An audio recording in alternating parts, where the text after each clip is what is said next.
Hello, everyone. Casey Smith with Defined Fitness here. Today, I am talking with Kelsey, who is actually a good friend from high school, from our swim team days. And she has since gone on to become a women's fitness coach and a physical therapist, and is doing all kinds of awesome things in the industry right now. So, Kelsey, in 30 seconds or less, tell us a little bit about yourself. Well, I'm a mom of three. I am a physical therapist, and I actually do two things with that. I work with kids during the day, and then I do some work with women in the evenings, and I absolutely love it. Right now, I'm kind of focused on working with women going through pregnancy or recovering postpartum. But I also really enjoy working with people who just haven't been active for a while and don't know how to find their way back into it or don't think they can. So I've been doing some of that as well, and it's awesome. I love it. That is awesome. And definitely a huge need, especially as, the baby boomers are coming to a point now where they're like, I want to be healthier and live out the rest of my life in a way that I feel capable. That's huge. Big need right now. So what is your history with sports and fitness? I started swimming competitively when I was 8. And I swam competitively all the way through high school. So that was 10 solid years of competitive swimming, and I absolutely loved it. And then when I graduated, I went to a college that didn't have sports, and I chose not to continue to pursue swimming. I had some academic goals that I wanted to go after, and that's what I did. And I really struggled to find kind of a replacement for swimming. It was really a big part of my life for 10 years. And I tried to do some team intramurals at college, and it wasn't the same. So I actually switched over to running. And I ran for a good portion of my college years, all the way through my PT program, on all the way through my first pregnancy. Actually, I ran up until, a few days before I delivered my first baby, and I got right back into it afterwards. And I'm not proud of it, but I actually ran a marathon 6 months after I had my first baby, which was not my proudest, most defining moment, and something I always recommend not to do now that I know better. But between my first and my second, I kind of got into the world of resistance strength training, and I realized I couldn't sustain that runner lifestyle that I was doing with kids. I just didn't have the time, and so I was looking for something different. And something I could do at home with my kids, and I kind of shifted into this world of strength training and resistance training. And I kind of haven't looked back. I still run, but it's hard to convince myself to go and run for 2 hours when I can get a really solid workout in 30 to 45 minutes and move on with my day and still spend time with my kids and my family. So exactly. And that's where I'm at now. I lifted all the way through my second pregnancy, and kept learning. And then I just had a baby last January. She just turned 1, and I lifted all the way through that pregnancy. And my recovery this time around, because of what I've learned and kind of that shift of focus from running to strength training and being functionally fit and strong and able to, take care of things in daily life, my recovery this time around has been total night and day difference from my first pregnancy, and even better than my second pregnancy, which was pretty good. So yeah, well, and I imagine jumping right into marathon training was probably like wreaking havoc. I can't. Yeah, no. It was a terrible idea, and I was still in PT school at the time too. So I had a newborn. I was studying for like exams and like comprehensive exams for the whole program. It was my last semester of school, and then I was preparing for internships, and it was not my proudest moment. I mean, I was proud at the time. I thought it was a really cool thing. And now I look back and I'm like, what was I thinking? And how come no one told me that was a terrible idea? Because everyone else is like, who wants to do it? She'll figure it out. You'd think. He was like, did you eat or did you sleep? Because like, oh man. Good night. Yeah. It was now that I know, and I've talked to a lot of people, now that I know, I'm like, yes, I did this, but please do not do this, because it was just not a good idea. It really wasn't. I was having pelvic floor issues. I mean, luckily I did not get injured, which I think I'm really incredibly lucky that I was able to run that marathon and not get injured. I thought I actually broke my foot while I was running it. I ended up with an x-ray the next week just to make sure. And I didn't, luckily, but I mean, probably by the skin of my teeth, I made it through without an injury. And don't do that. It was bad. Don't do that. Fortunately, probably everything you had done before helped sustain you through that, but that was quite an undertaking. So you kind of talked about this as you're going through your experience, but what kind of either thought process or incident triggered that like shift, I guess, from running and doing all that to shorter condensed workouts with lifting? Like what helped you with that transition? I actually can remember when I realized I needed to do something different. I was doing a plyometric workout at home. It was a video that I was following along with. I remember what it was, but I won't throw it out there because it doesn't really matter. But it was one of those, there was a lot of jumping involved, and I peed my pants. Like, I legit had to go change when I was done. And I was like, my son was almost 1 at that point. I was like, this isn't okay. Like, there's something that I've missed. There's some big part of this recovery that I've missed. And I've been kind of neglecting it. And I knew better because we briefly covered this in PT school about postpartum recovery and the best way to do it and how to take your time to get back into it. But I was 25 when I had my first kid. I still thought I knew better. I still thought those didn't apply to me, I've been active for so many years. I had already run so many marathons. I was like, yeah, whatever, that applies to everybody else. But I was doing this workout in my living room and I had to go change my clothes when I was done. And it was kind of embarrassing. And now I'm talking about it, but it needs to be talked about because it's important to talk that isn't a normal thing. And if we're not addressing some of these recovery rehab issues, that we're having all these women that think it's just normal to go pee their pants when they're running. And if they're not, pushing it hard, they're not going to get results that they want. And it's like, no, we need to be thinking smarter and kind of working with our body and saying, running is good, but steady state cardio doesn't really give you the kind of strength building, functional fitness, exercise, like benefits. Steady state cardio is great if you love to run. But if you're trying to get back in shape, you're trying to feel good, you're trying to have that confidence, it's not always the best thing. And then when you're not sleeping and you're breastfeeding and you're not always taking care of yourself and you don't have an hour to go run, like, you got to find something that works better for your body. And I got to that point where it's just like, this just isn't working. And I kind of stumbled into a free challenge that was a resistive strength training based challenge. And it was like, oh my gosh, this big light bulb moment, which it totally blew my mind. And it was one of those, like, I knew it. I went through this in college. We talked about this in my undergrad, but until I actually saw it work for me, I was like, oh my gosh. And so I was able to cut down from going running 4 times a week for an hour and a half, or 2 hours to, hey, look, I can do these 4 strength training workouts at home. I'm getting my heart rate up. I'm getting the intensity. I'm getting sweaty. Like, I'm out of breath. I'm beat by the end. And I'm seeing results that I wasn't seeing with this hour-long steady state cardio training. Right. And I think that's huge because, what is the first thing, especially women, go to when they want to lose weight? They run and they run and they run and they run, and it just doesn't get them anywhere. Yeah. Great for your heart, not great for much else. Right. Yeah, absolutely. And there's ways to get your heart in shape without running. If you don't, and not everybody likes to run. Yeah, I don't enjoy it. Personally, I don't do it. Yeah. But so, like, how has your perspective on yourself and how you see the world shifted since you've started weight training and being more efficient and paying attention to your recovery?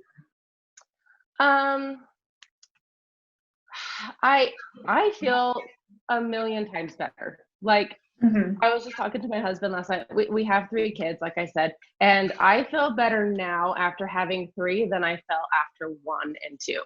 I feel more confident in my abilities as a mom, as a wife, as a physical therapist. I mean, my job is physical. I'm working with these kids that have severe disabilities. A lot of times it means I'm picking up a 90-pound kid. And I have to train people to do that. And I'm training them to do it with 2 people, but I'll go and pick her up by myself because I feel confident and I can do that. My husband works a crazy job. And sometimes that means going to Costco with 3 kids, and I can go pick up a bag of dog food and throw it in the cart and not have to worry about it. I can carry the 2 toddlers up the stairs. I mean, the confidence that having that ability to trust my body and trust that I can do what I need to do in situations, like there's no way to put like a value on that. It's just that ability to be like, yeah, I can do this. And then the ability to say, I also know that I matter enough to take the time to do that for myself. One of the things I run into a lot, and I'm sure you do too, working with, especially with the mom population, is we're always like, well, I got to take little Johnny to soccer, and I have to get Susie here, and I got to do laundry and dishes, and I got to cook dinner, and I got to go grocery shopping, and there's just no time for me on the list. It's like, no, actually, you need to be number 1 on the list, and then everything else will work so much better if you can take care of yourself first. And then everything else does kind of fall into place. And so having that confidence to say, A, I matter, and B, I can do whatever I need to be able to do because I took care of myself first and I have that ability. That for me has probably been the biggest like shift, to be able to be like, yeah, I can take 3 kids out by myself. I can go to Costco and get what I need to. And yeah. Oh yeah. Huge game changer there. And absolutely. Putting yourself first is not going to change how busy your day is and how much you can do. It just accentuates it. Well, and I think too, and I talk about this a lot with my clients, everybody wastes 20 minutes during their day. Yeah. 100%. I mean, you go to the bathroom, we all take our phones because we're all guilty of it, and you sit there and you scroll, and before you know it, you've been in the bathroom for 30 minutes and you're like, crap, I just lost 30 minutes of my day. Sometimes we need that. Sometimes we need a break, but also sometimes we could use that time a little bit more beneficially and give ourselves something of benefit rather than just kind of mindlessly letting the time go away. Right. And I know you've pointed out before your 10-minute rule.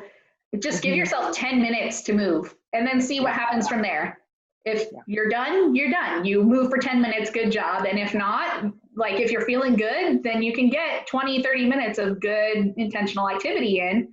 Yeah. And that's, positive feedback for you. So yeah, I actually had that this week. I wasn't feeling good, so I did 10 minutes, and it really only works if you like are good with like being done at 10. Like if you know that you don't feel good, you're just like, okay, well I did it, and now I can move on with my day. Yeah, that's all it takes. Yep. Little steps. So what would you say is the biggest challenge you've faced personally in this journey? Myself, I think it's just kind of been the mindset shift of just like making sure. And I've always been one of those, I've always liked to exercise. I mean, I count myself lucky that that's always been kind of part of my life. But the shift from I need 2 hours to get this done to I can get it done in 30 to 45 minutes. Like that was a big jump for me when I decided to kind of, when I started, sorry, I'm like all over the place. When I started strength training, I really held on to that running mindset of like, it's not a good day if I don't run for an hour. It's not a good workout if I haven't been doing it for 90 minutes. Like that runner's like feeling of like, it's not a good run unless it's 6 miles. Like it's not worth it unless I go 5 miles or whatever. That was really hard for me to let go. It had been, and I think part of it might go back to my swim team time too, because swim team workouts for like 2 hours, like twice a day. Yeah. So I'm like, I'm used to this high volume of exercise, and someone to come in and say, you don't need 2 hours of running, you need 30 minutes of strength training. I was like, you are so full of crap. I can't even talk to you right now. And I held on to it when I actually did that free challenge. I continued my regular running schedule, and then I added strength training onto it. And it felt good, but I was like, why am I not seeing the results that other people are seeing? Obviously don't want to compare, but it was one of those, like, I wasn't getting it.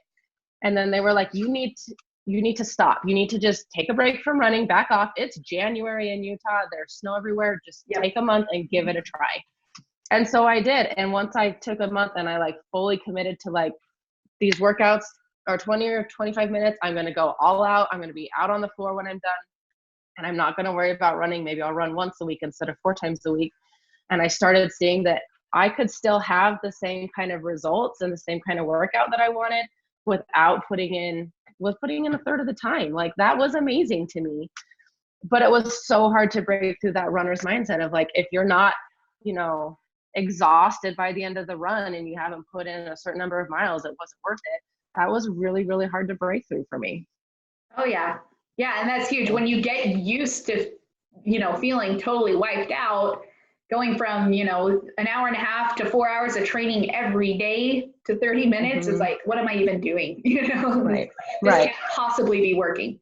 But yeah, you're right. But it does. It does. Totally. It's a whole different ballgame.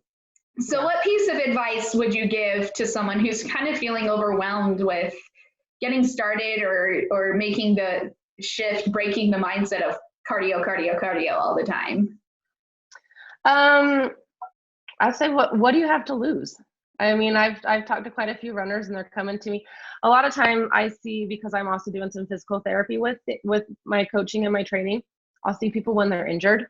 Mm-hmm. I've worked with a couple runners that are injured, and I'm looking at them and I'm saying, you need to switch things up because you keep getting injured. I want you to try some strength training. And I can't do that. I got to keep going on the steady state cardio. Like, but what do you have to lose? You're already injured. Like, just give me a month and see what happens. Like, that's one of the big things is I just ask them to try. Just give it a try. Give me a month or two, because if you do it correctly, you're going to start seeing a difference within a month. And if it doesn't work, then you can go back to doing your 2-hour runs. But if it does work, then hey, look, you just got an hour of your day back. You're not injured and you're stronger and you're going to be able to run faster. It's just kind of getting them to take that leap with me and like, let's go. I've been there. I've been in that injured state. I've been in that state where I have to keep going. But you keep getting injured and it's just not sustainable. Exactly. All right, great. Well, that wraps it up. Thank you so much for sharing. I think there's some awesome, valuable insight in there. And just reiterating again that what do you have to lose by changing things up? Obviously, what you're doing and what you have been doing is not getting where you want to be. Right. So, taking that leap and trusting someone to help you on the process is going to change the way you see everything. Well, and I think what you just said too, I know we're wrapping up, but trusting someone to help take you along that process too.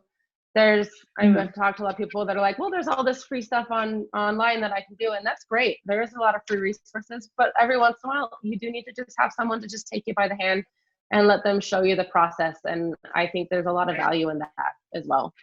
Yeah. And having someone who knows where you're coming from makes a huge difference as well. And I mean, free resources on the internet, who knows what you're going to get. Right. Exactly. So anyway. All right. Awesome. So if anyone wanted to reach out or learn more about you or your processes, what is the best way to find you? You can send me an email. It's info@kelseydecker.com. I do have a website that is kelseydecker.com. And then I'm on Instagram as well, at @kelseydecker with an underscore at the end. All right. Awesome. Thanks for joining me, Kelsey, and for all your awesome insights. And everyone else, if you need a good physical therapist or someone to show you the ropes, this girl can help you out. Obviously, she's running marathons 6 months after having a baby. So. I am not doing that. Don't do that. To show you what not to do, rather. Exactly. Run marathons. All right. Have a great day, everyone, and we'll see you later.